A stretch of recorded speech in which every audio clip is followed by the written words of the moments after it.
Bon dia a tots. Avui comencem amb un llibre de diumenge.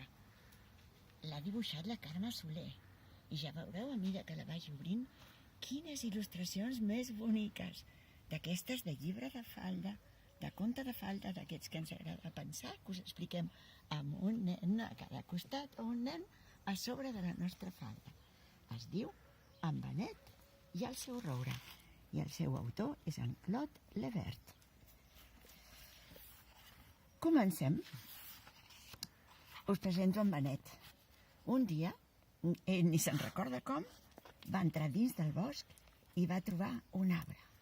Era poderós, era gairebé opac de tantes fulles i branques que tenia.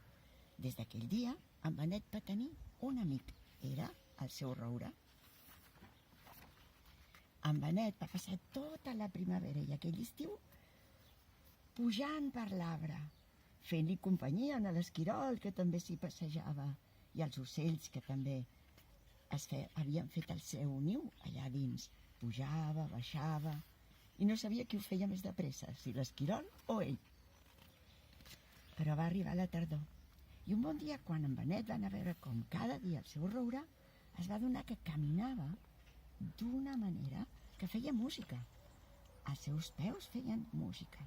Una música trista, seca. Es va aturar. I quan ell es va aturar, la cançó va deixar de sonar. El nen es va esvagar i va mirar al seu voltant. I va veure a l'arbre com mai l'havia vist fins ara. I a tots els arbres igual. Les fulles eren totes per terra i només quedava les seves branques nues, com arrels, arrelant en el cel. En Benet va córrer cap al seu roure i per sort el seu roure encara tenia fulles. Però se'n van adonar que moltes d'elles estaven tacadetes, com d'un rovell estrany. Així que va començar a mirar amunt i avall, cada branca, explorant, mirant, descobrint quantes fulles hi havia que tinguessin aquelles taquetes. I eren moltes. Amb la màniga, amb la camisa, intentava esborrar aquell rovell, però també quan ho feia, les fulles queien com papallones que volaven a terra. En Benet va anar a casa i va agafar un filferro molt finet i amb aquell filferro anava lligant les fulles perquè no caiguessin. I els hi tirava llet i les acaronava, però cada dia el roure en tenia menys. Va anar a buscar un abric que no es posava l'avi, les sabates, tot el que trobava que no es feia servir allà a dalt de les golfes, i les va anar posant envoltant el seu arbre perquè no tingués fred. Però la neu va arribar. En Benet ja no podia ni sortir gairebé a fora i va passar molts dies preocupat pel seu arbre. Què faria amb aquest fred? Estava molt i molt trist. Un dia va aconseguir escapar-se i va quedar allà raolidet a sota de l'arbre, fent-li companyia. Es va dormir, sort que el van anar a buscar i el van portar cap a casa. Van anar passant els dies, com nosaltres, sense sortir de casa. I quan va arribar, va trobar que el seu roure ja no li quedava cap fulla. Però enfilat dins de l'arbre, a dalt de l'arbre, va trobar com un borrellonet petit, suau com una mica de molsa. Va pensar, què serà això? Una altra malaltia? Però l'endemà, quan va tornar, va veure que d'aquell borrelló, veieu, sortien unes fulletes petites, petites.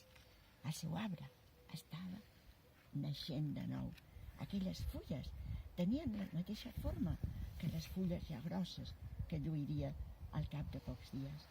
I cada dia hi anava en Benet i ho comprovava.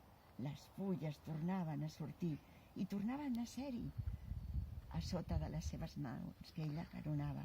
Li va treure la bufanda, l'abric, les sabates, tot allò que havia fet servir per abrigar l'arbre. I després li cantà una cançó molt alegre que deia: tinc un arbre amic, que de tots els arbres és per mi el més bonic. Volen els ocells i el sol de la tarda és alegre si són ells. I des d'aquell dia, en Benet Va començar a córrer sota els seus arbres, feliç una altra vegada de veure que tot el bosc resplendia. No entén encara ben res del que havia passat.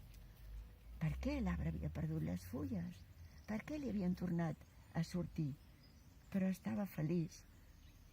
Però estic ben segura que vosaltres segur que ho sabeu. I com t'ha contat aquest conte ja s'ha acabat i les mans ben amunt, per dir com estem de contents. Adéu-siau, fins demà.